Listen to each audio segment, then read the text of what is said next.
Are you ready to accelerate the growth of your business? Welcome to the Revenue Growth Podcast. This is the place for business owners, sales leaders, and marketing professionals to get ideas and inspiration to drive exponential revenue growth. Each week, you'll get actionable insights from the world's leading marketing and sales thought leaders and practitioners. Are you ready to grow? Let's join our host, Daryl Amy, author of Revenue Growth Engine.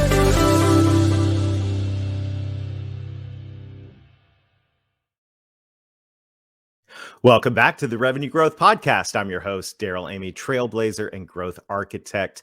Today, we are going to talk about creating effective sales playbooks and how to add a marketing twist to them. You're absolutely going to enjoy my conversation with Mark Colgan.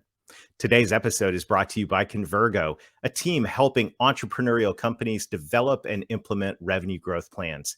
If you want to accelerate your growth while building processes that allow the growth to be sustainable, you're going to want to meet the team at Convergo. Just go to www.convergo.co to learn how other entrepreneurial companies are growing faster. Our guest today is Mark Colgan. He's an entrepreneur and revenue leader responsible for increasing revenue across a small portfolio of companies where he leverages his 13 years of experience in B2B sales, marketing, and recruitment. Mark currently splits his time as co-founder of Speak On Podcasts, mentoring B2B startups via the GrowthMentor and ScaleWise. He's involved in the Product Onboarders and coaches hundreds of SDRs through his Outbound Prospecting course on the Sales Impact Academy. Well, Mark currently lives and works from Lisbon, Portugal. He's addicted to traveling and exploring new cultures and new places. And I know this is going to be an interesting conversation. Mark, welcome to the Revenue Growth Podcast. It's great to have you here. Thank you so much, Daryl. So pleased to be here and really looking forward to this conversation. Well, as we're thinking today about sales and sales playbooks, what I'm excited about in this conversation is if for the marketing folks listening in, we have a great audience of business owners, sales professionals, and marketing leaders listening to this podcast. Marketing folks, when you hear sales playbooks, don't tune out because you're going to be very involved in this conversation. But I'm curious, Mark, as you think about sales playbooks, what's your definition of an excellent, effective sales playbook? Sure. So really the playbook should be helping you identify who your audience is, what that message that's going to resonate with them, and then really the tactics and the plays within that playbook that help you get that message in front of them. It then also encompasses that enablement content. I've not used the word sales enablement content because it's content. So it could be marketing enablement content too. But having everything planned and having an understanding of what that journey is going to be like for an ideal prospect. Well, and where do companies get it wrong when it comes to sales playbooks? Obviously, the first place to get it wrong is not having any, which is probably the vast majority of organizations. But the ones that do have them, where do they get it wrong? Yeah, I think one of the key areas where people go wrong with them is they don't update them quickly enough. So to give an example, as a marketer, 2 years ago, you wouldn't see anybody working in a B2C, let's say e-commerce brand that had experience of TikTok. Just as an example. So by not updating your playbooks and not understanding how your buyers and how your prospects' lives are changing because of the external factors that are impacting their world is really, really detrimental for your playbook. So these need to constantly be updated. And I've been there as a marketer. I've created some buyer personas. They looked beautiful. No one read them. And then no one went back to them either. So by constantly keeping it updated and sharing those learnings with your team, whether that be marketing, sales, or even customer success, it is really, really key. But I think that's really important right now, especially in the dynamic environment that we're in. Obviously, coming through the pandemic, out of the pandemic, wherever we are in the world, it's just the one thing that's constant is change right now. And I'm a firm believer that buyers don't buy products and services; they buy the outcomes those products and services enable. And so as a result, the outcomes buyers want, it's shifting right now. And I think if you've got a playbook from a year ago, 2 years ago, 3 years ago, for sure, you definitely need to revisit the content in that playbook and the conversations you're guiding your salespeople to have. Absolutely. No, I 100% agree. And also the channels that you use are going to change, and you just have to be comfortable with that. I also believe you need to give a certain percentage of your time and energy on an experimental channel that might pay off, but might not. But you've got to be ready and prepared to fail, because like you say, change is constant, but you only grow if you're open to failure. Boy, isn't that the truth? And that is one thing that's definitely keeping everybody on their toes right now is channels keep changing. There are new channels. I'm curious, as you look forward into 2022 and beyond, what should be on everybody's radar right now? Yeah, so from a marketing point of view and also from a sales point of view, I think the dark funnel, or also known as dark social, is something that people need to be keeping a very close eye on. Essentially, what that means is that buyers are having conversations without you or your sales rep or your marketing team in channels like Slack communities, in private Facebook groups, in WhatsApp conversations. I'm part of a WhatsApp group, which I think only has about 100 people in there. And there's thousands of messages each week being passed. Lots of people asking for recommendations. Do you prefer this product versus that product, and why? All of these conversations are having, which makes brand awareness and making sure that you're showing up in those conversations even more important. But the kicker is you can't attribute it, just like you could with your paid ads, just like you could see the trends with your search engine optimization or even your content marketing. But that doesn't mean that you shouldn't be focusing some of your attention there. Wow, where do you even begin to start? Start by understanding what communities people might be in. Of course, you're not going to know which private WhatsApp groups or Telegram groups they might be in, but I'm sure you'll be able to find some Slack communities, because they typically will have a landing page that talks about it. Podcasts. Which podcasts are they speaking on? What groups of people are also listening to that podcast as well? And then just monitoring the conversations happening on social media. Tools like Awario, there's lots of other tools, but they allow you to do some social listening. So you can put in some keywords and it will ping you whenever that keyword is mentioned. Obviously, you've got to be careful that if you have quite a broad keyword, you're going to get a lot of alerts. Right. But yeah, you can also set up alerts in Slack communities as well. And that's where I generate quite a lot of leads and business for my own companies, because I'm finding people asking questions about how do I solve customer onboarding for my B2B SaaS company? And then I chime in and say, well, here's a resource that I've created that helps answer that question. And that's such a cool, cool set of opportunities now in today's world. It's, in some ways, it's the Wild West, but another way to look at this is we're able to engage in direct conversation with people in ways we've never been able to do before. Yeah, and also I'd say, Daryl, you can't afford not to be. And just because you can't attribute that dollar to that amount, and I get people signing up for sales calls with many of my businesses, and they'll say that they found me on Google, but then when I speak to them, it was a friend that referred them, or it was a podcast interview. So you can't just trust that data 100%. And like I said, just give yourself 10% of your time and resources to experiment with some of these channels, and you've just got to swing and hope for the home run. Absolutely. Well, focusing back on sales playbooks, what would you say are the top things that every sales playbook needs to include? Sure. So first of all, it's that real understanding of who the ideal customer profile is and who the buyer personas are. So I like to separate those two. So the ideal customer profile is all about the organization that's in the right position to benefit from your solution, your service, your product. And then the buyer personas are the individuals that make up the decision-making unit of that. Obviously, if you have a very complex product or service and a long sales cycle, there's likely to be more buyer personas in the decision-making criteria. But the ideal customer profile, the companies will probably be a bit smaller as well, because there'll be some specific things that you need. And you just really need to understand what qualifies a customer and a buyer. For example, I was on the receiving end of a very good cold email campaign, sales email campaign. Did all the right things, played all the right notes in the right order. The one thing they forgot to do was double check which CRM I used, because the product that they were trying to sell only integrated with a different CRM, and I wasn't a user. So really they should have started with, okay, well, let's narrow down our ideal customers to find people who are only using said CRM. Yeah. Yeah. Well, and that I think that absolutely starting there with the ICP, with the personas, and getting clear. And this is a great point of alignment between marketing and sales, because you said earlier, so many times buyer personas, for example, get created, but they get put on a shelf or stored in a hard drive. It's in the cloud somewhere. No one looks at them. But these are incredibly powerful tools and springboards for conversation for sales reps to be able to engage effectively. So beginning the playbook with the ICP and with the personas is incredibly wise. What else would you recommend be in the playbook?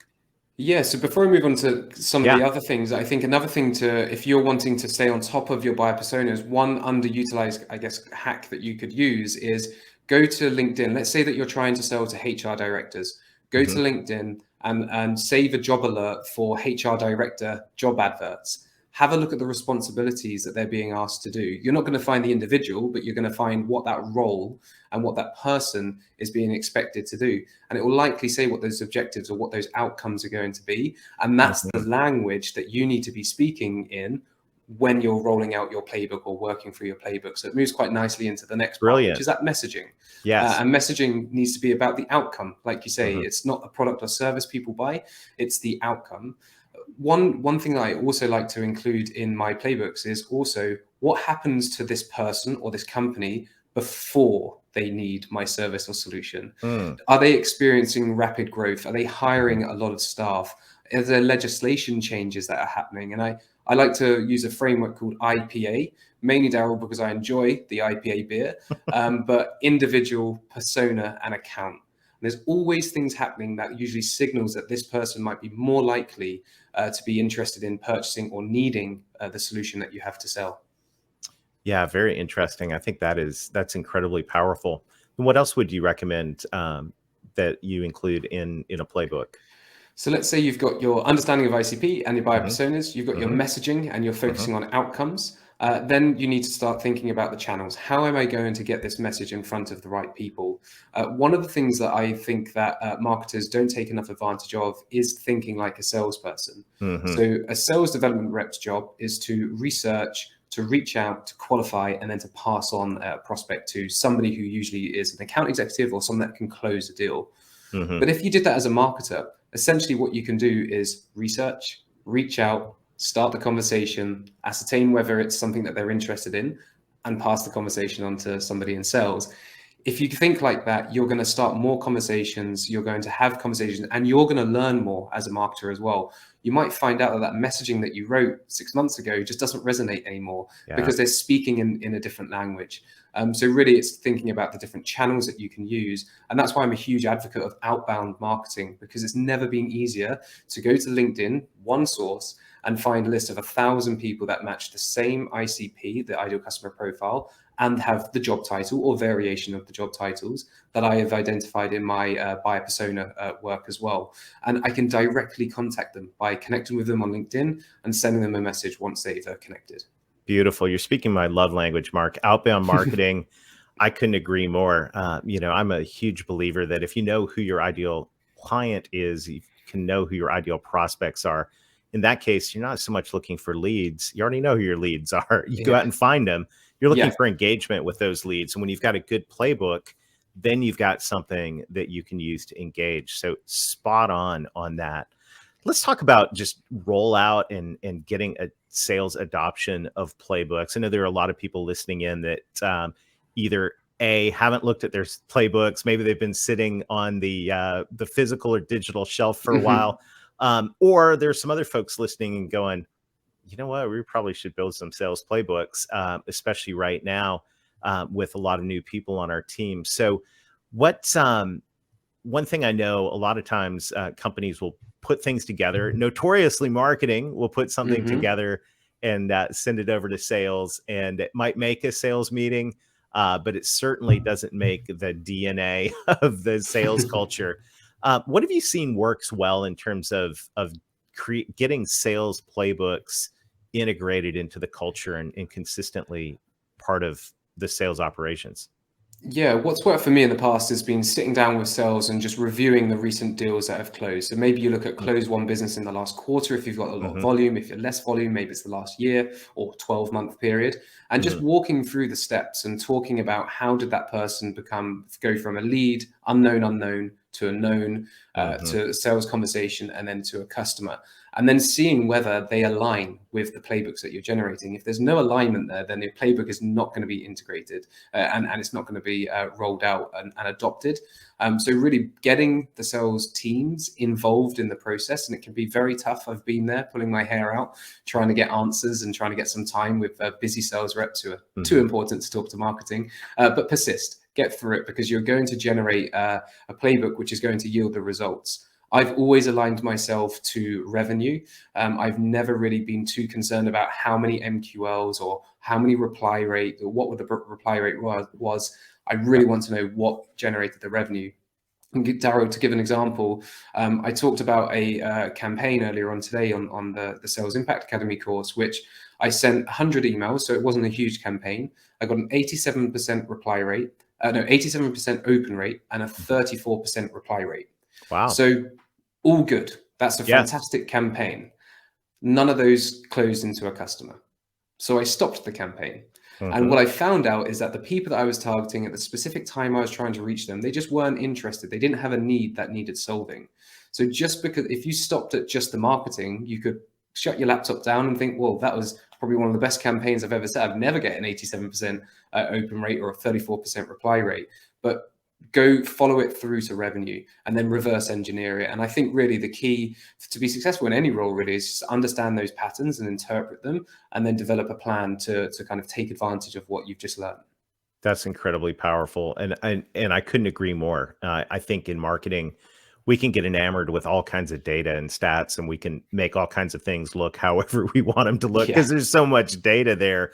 But the proof is in the pudding, right? It goes all the way through to the revenue itself. And I've been to the UK and I've had pudding there. It's different and it's good. Hey, marketing. So for our marketing friends listening in, what are some ways, other ways that marketing can support sales in the development and the maintenance of these playbooks?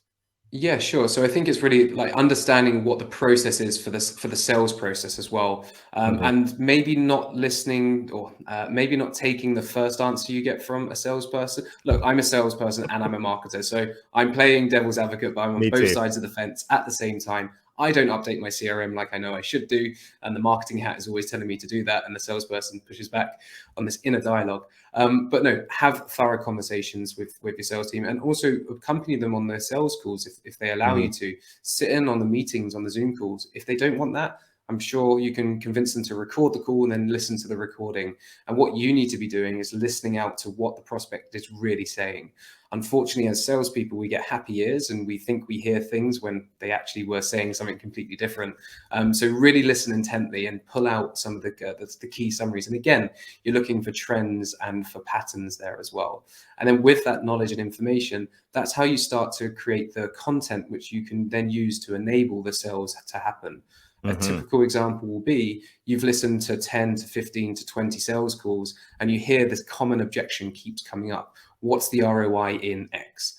So you know that that's a common objection. So create some content around that to talk about, well, here's one way you could evaluate ROI, but here are some other benefits of performing this task, using this product, using this service that you will likely receive as well. And then that way you can use the content to preempt the objection and to educate and to help educate the prospect or the potential buyer on the same wavelength as you.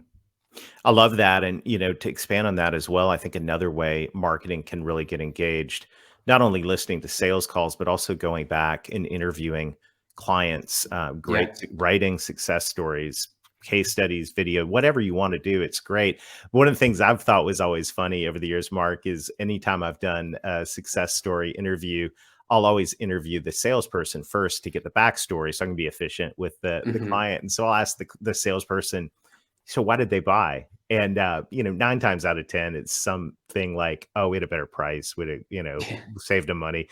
And then you'll interview the client and find out the real reasons, right? The real problems that were solved and all of that. And it's always fun as a marketer then to go back to your sales team and go, hey, do you want to know why they really bought? And those interviews with marketing, talking to the client for a case study interview are very, very, I found them to be extremely revealing and great insight. And Darrow, I want to kind of give some advice for companies that, you might not have a lot of customers, you might be quite early stage or you've just moved to a new company. Go and have a look at review websites and also look at the competitors to the product or service that you have and read the reviews, because what you're really looking for is the words, before I used X, my life was ABC. Now I use X, my life is XYZ. And you're getting the language and you're understanding what problem are they really trying to solve. And again, make notes of these, just jot them down, because you're just seeking out the patterns. Ah, brilliant. Absolutely love it. Great idea. Now, I know one of the other things that you're known for is being an expert in tech and tech stacks and how to make all that work. How does your tech stack play into this conversation about the sales playbook? Yeah, I see technology as an enabler to get things done more efficiently and potentially with more accuracy. The one thing I would say is, like, let's not try and automate everything, because we could end up automating the wrong things as well. Mhm. So whenever I look at an automation, I think, okay, well, let's break this automation down into the parts, automate the things that we know are working, and then maybe there's some manual, some human checking into the process that can then trigger the next part of the automation. I'm a big believer of using tech in sales and in marketing to save time. So for a simple example, after I do a sales call, I send up a follow-up email, which is a sequence of 3 or 4 emails. But Mhm. rather than just send a templated email which has no customization or personalization on that conversation I just had, I actually have a template that I can put merge fields in. So after the call, I will say the first name was Daryl, and Daryl's objective was to increase brand awareness and spread his message. Mhm. So I type that in, and then it gets merged into the email. I think one of the things that sales and marketers, because usually the marketers are in charge of the tech, you see that a CRM will offer sales automation. So as soon as you move a deal from one stage to another in a pipeline, an automatic email goes out. It's probably not the best thing to happen, because every call you have isn't going to be the same. Some people will ask for additional information. Some people will ask for a case study. But if you've Yeah. got this automatic email going out, there's no chance for you to get in there and put the Mhm. case study in, or give a relevant example based on the questions that you had. So yeah, there are little things like that which I think, use tech, but use it wisely. Oh, really, really good. Well, in the last few minutes, I want to shift gears a little bit because I know another passion of yours is podcasting, and I'm curious as you look forward. I mean, over the pandemic, in the last couple of years, there's an explosion of podcasts. What do you see in terms of podcasting trends for 2022 and beyond? I genuinely believe it's probably the most powerful medium that any B2B or B2C brand can take advantage of. And I think if they do it like you, Daryl, where you're being conscientious of who you bring on, you're vetting them to make sure that Hmm. they know their stuff and they're going to deliver value to the audience, and then you're recording it on video, you can repurpose that content into so many ways. I can remember being a marketer and I was like, I don't know what to write. I'm running out of ideas. I don't know what will be important, what will be of Hmm. interest to my buyers. But really what you can do through the medium of podcasts is bring on those buyers or potential buyers or existing customers and have them create the content for you. Then your job as a marketer is to edit it and make sure that it's appealing, and you clean up the ums and ahs, let's say, and you clip out the bits of the podcast which would really resonate with the audience. Another bold claim I believe that the majority of B2B brands will move towards the podcast platform. It might not be strictly a podcast. They might have a YouTube channel, Hmm. which is a conversation, and they are bringing on prospects, customers, and other people that help solve similar problems in the same industry as well. And just like it was many years ago where everybody needed a blog, I think we're going to start seeing that cry to action that everybody needs a podcast. Ah, that's fascinating. You're seeing it happen. You're seeing it happen, and I am very, very familiar with the writer's block, right? Where you got to Hmm. produce something, and there is something very freeing, especially being a recovering salesperson myself, about sitting down and talking and really hashing out ideas. And with the two-way dialogue, I think another number of other things happen. First of all, new ideas are formed. Like it's not a zero-sum game here, and relationships are built. And so, with that, I just want to say thank you. It's been a pleasure getting to know you today and sharing some of these ideas with our audience. Mark, how can people get to know more?